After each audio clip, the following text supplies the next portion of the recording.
శ్రీరామనవమి అంటే మనకి మొదటి పండుగగా చెప్పుకోవచ్చు. ఎందుకంటే ఉగాది తర్వాత వచ్చే పండుగ ఇదే కనుక మన హిందూస్కి. అయితే సీతారాముల కళ్యాణం కోసం ఎదురు చూస్తున్నారు. చూసారా? ఇప్పుడు ఇంకెందుకు ఆలస్యం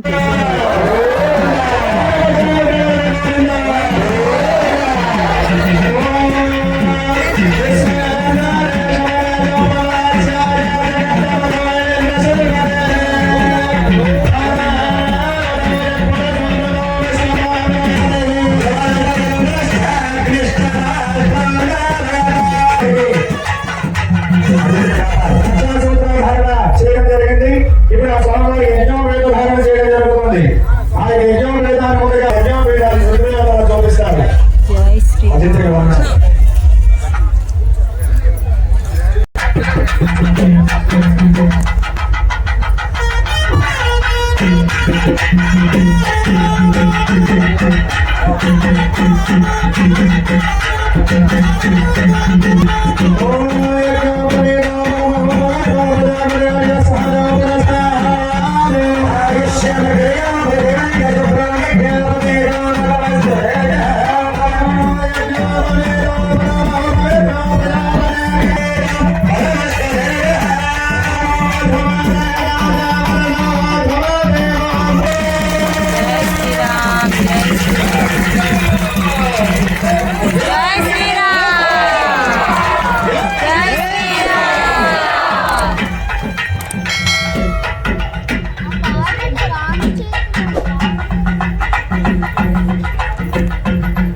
అలాగే వచ్చేటువంటి ఫలితాలు చేసినటువంటి వారితో కలిపి 21 తరములు. ఈ 21 తరములో కూడా ఉండే నువ్వులన్నీ కూడా సూర్యమండలంలో పోషిస్తే ఒక్కొక్క నువ్వు గింజ తాగడానికి ఎంత సమయం పడుతుందో అంత సమయం పాటు కూడా మన యొక్క పితృదేవతలు శాశ్వతమైన విష్ణులోక సాన్నిధ్యాన్ని పొంది ఉంటారు.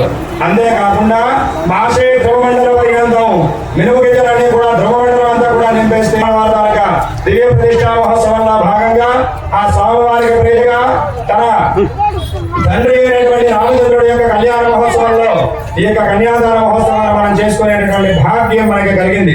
కాబట్టి కన్యాదానం జరుగుతుంది. అందరూ కూడా నమస్కారం చేసుకుంటూ ఓం శ్రీరామాయ నమః అనుకుంటూ నమస్కారం చేసుకుంటూ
కళ్యాణ కాలంలో తెలియజేస్తున్నప్పుడు మాంగళ్యం తంత్రాలైన మమ జీవన హేతున కంటే భద్రాంశమనే త్వంజీవ శరదాంశనం అనే మంత్రాన్ని ప్రతి మానవుడు కూడా చెప్తాడు.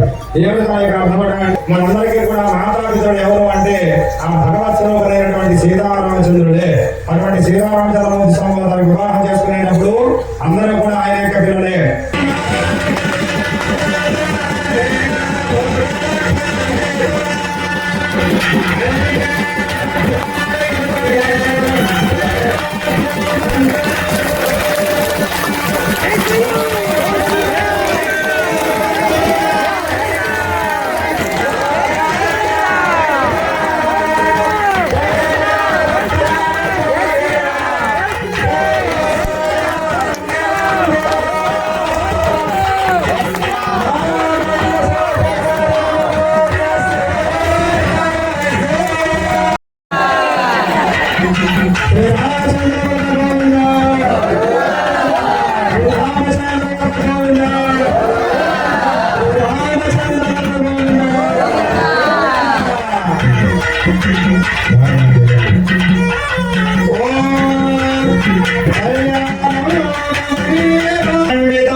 శ్రీరాఘవయోర్వివాహ సమయే దేయాదిలో మంగళం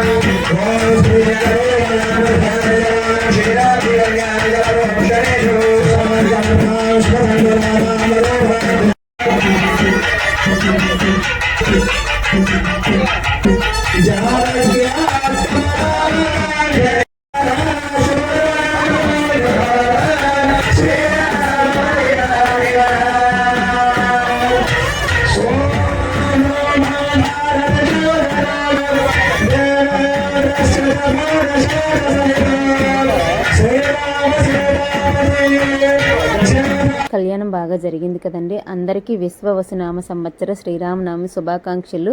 అందరూ కళ్యాణం బాగా చూసి తరిస్తున్నారని అనుకుంటున్నాను. నేనైతే ఆ సీతారాముల అనుగ్రహం అందరి యందు ఉండాలని మనస్ఫూర్తిగా కోరుకుంటున్నానండి. శ్రీ